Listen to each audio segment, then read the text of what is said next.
Hey everybody, welcome to another episode of BTA Fridays. I am going to take the entire month of June off. I did it for May. I may even do it for July.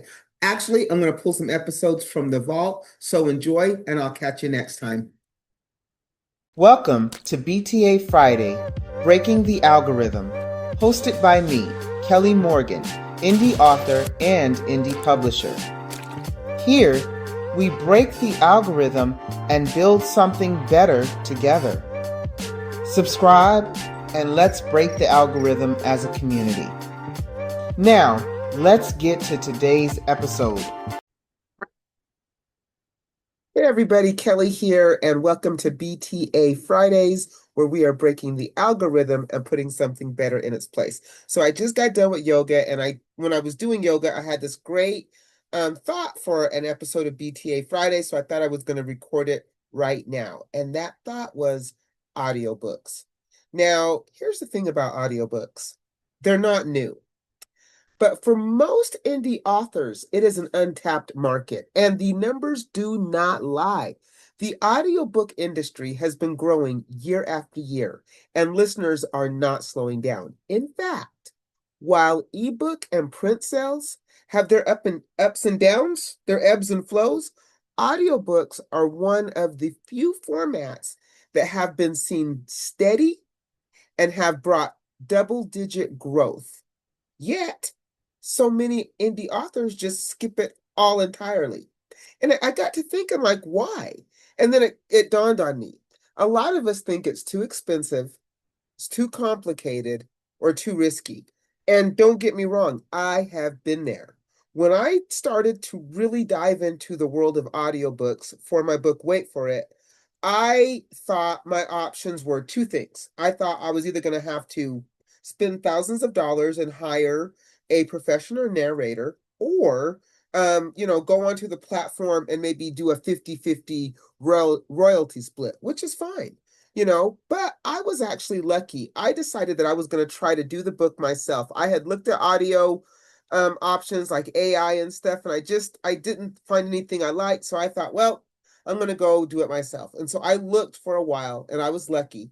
I found someone who was willing to work with me, and I was able to make payments. Now, I paid $45 an hour, and it probably took us about 15 hours to record the book. To give you an idea for what I spent. Now, granted, I paid that over time. I learned so much about the process, about pacing, and how much work actually goes into narration. But I'm telling you, it was worth every penny. Now, am I going to do an audiobook for my next one? You Sound Why? I would love to, but it's a bigger book.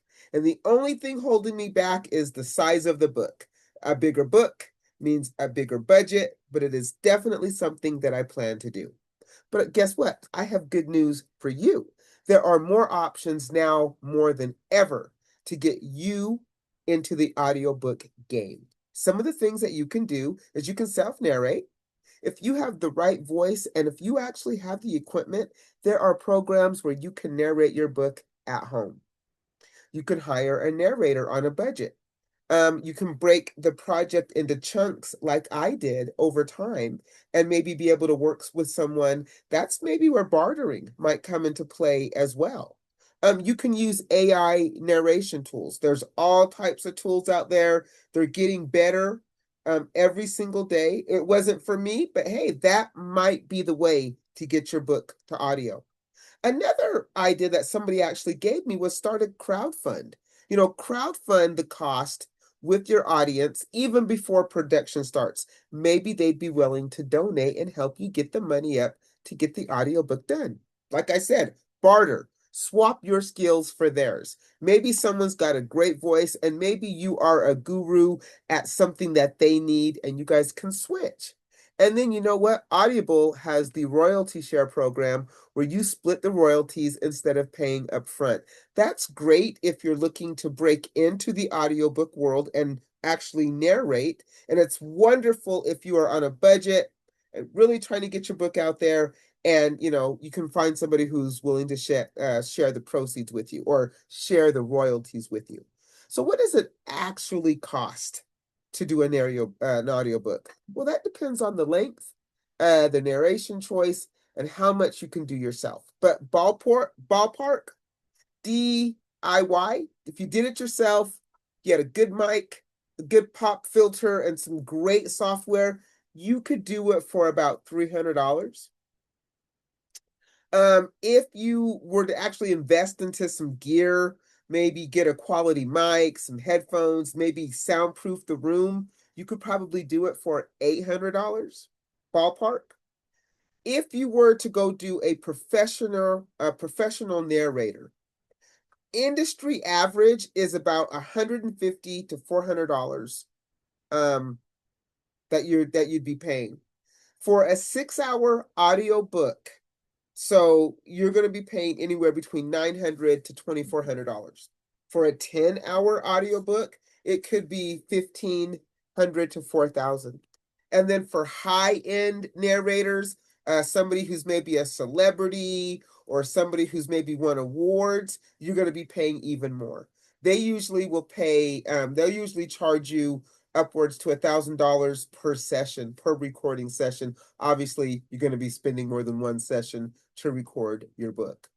If you did the royalty share on Audible, you just split the royalties 50-50 for 7 years. Nothing up front. It's great if you're on a budget, but be prepared to split royalties for 7 years.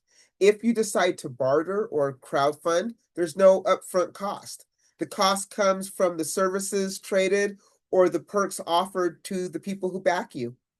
Remember, narrators are paid by finished hours, not by recording hours. It can take up to 6 hours of work to produce and finish 1 hour of audio because there's a lot of editing that goes into it. I didn't even know this, but when I was recording my book, there are a lot of pauses and clicks and ums that you just naturally say when you are talking. And so it comes across when you go back and you listen to a recording of yourself. Why do audiobooks matter? Well, number one, it's a whole different audience for you.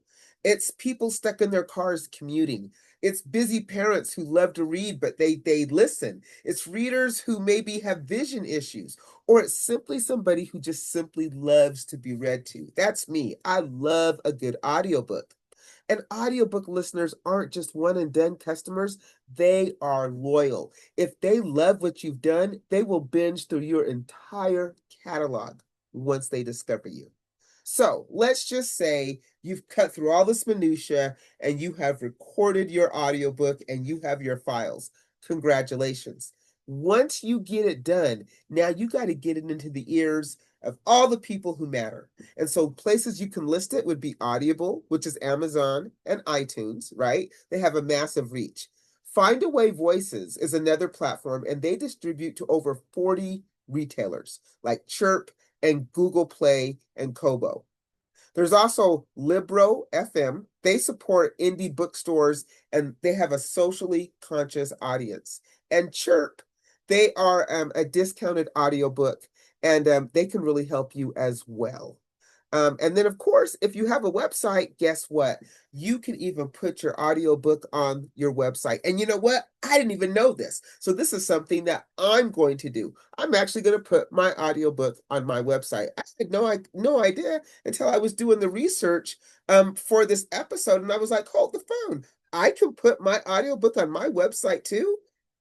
Wow, who knew? So, how do audiobooks break the algorithm? Well, I will tell you. Social media algorithms, blah, blah, blah, blah, blah, blah. Oh my God, and I'm talking about audiobooks. Let me start all over again. Let me have some water. Social media algorithms thrive on quick clicks, but audiobook platforms thrive on engagement and completion rates. A listener spending hours with your book sends powerful signals to Audible and other platforms that your content is worth promoting, therefore, pushing it into more recommended feeds. Plus, every format that you have of your book, print, ebook, and audio, just gives it another way to be found when people are looking. And when your audience is engaged in many, many formats, you're not just relying on the algorithm to be seen. Now, let's talk about a couple of truths. Yes, creating the audiobook takes effort. The sound quality has to be good, the narration has to be engaging, and the content has to translate well to audio. But the big payoff is that you're not just selling your book, you're creating another entry point for readers to become fans. And that's phenomenal. As an indie author, the space for print is crowded. And it's also crowded in the ebook space as well. But in audio, yeah, there's still a lot of room there for you to get in there and carve out your space and be discovered by readers who will have never have known you because they don't pick up a print book. So, if you have been on the fence about recording your audiobook, maybe, just maybe, this is your sign to take that leap. Because here on BTA Fridays, we are not chasing trends. We are finding places where indie authors can thrive, and audiobooks is one of them, my friends. So, let me go through my laundry list of things. If you are an indie author and you are interested in promoting yourself and your book and your work and your craft, come and be a guest on the author's mic. I promise you, it's really easy. Go to my website. You'll see a link at the top that says be a guest. Click it, fill out the form. Boom. We'll connect. You're a guest. If you're looking for a unique way to promote your book, we have a book club. It's called the IRS, the Indie Reader Society. We would love to read your book if you would tell us about it, pitch us, and we would be happy to take a look. We are actually looking for a new read. And if you are thinking, oh my God, I would love to write a book, Kelly, but I don't know where to get started. On my website, I have a free guide. It's a free 44-page guide called So You Want to Write a Book. The information's free. Download it and start your indie journey. It doesn't tell you how to write the book, but it gives you all the information that you'll need, as you're trying to get your words out there. And then lastly, if you are interested in supporting me, guess what? You can go get the audiobook of Wait For It, or you can go get it in print. And then, of course, You Sound White is available as well. Not in audio yet, but one day it will be. Both available on my website. If you get them from me, I'm happy to sign them. If you get the print, not the audio, obviously, send you a bookmark and free shipping, but you can go wherever good books are sold and get your copy. So, you guys, for every click, for every share, for every read helps fuel this movement. So let's build something together. Let's build something real and break the algorithm. And remember, for every underrepresented voice, for every untold story, for every indie author of color, I see you. We are underrepresented in this space, and I definitely invite you to share this platform with me. As I always say, the author's mark is for everyone. The information I give is for all, but authors of color, sometimes we have to try just a little harder to be seen. All right, you guys, keep writing, keep showing up, and I will catch you next time. Remember, let's keep breaking the algorithm one brave word at a time. I'll catch you next Friday. Bye.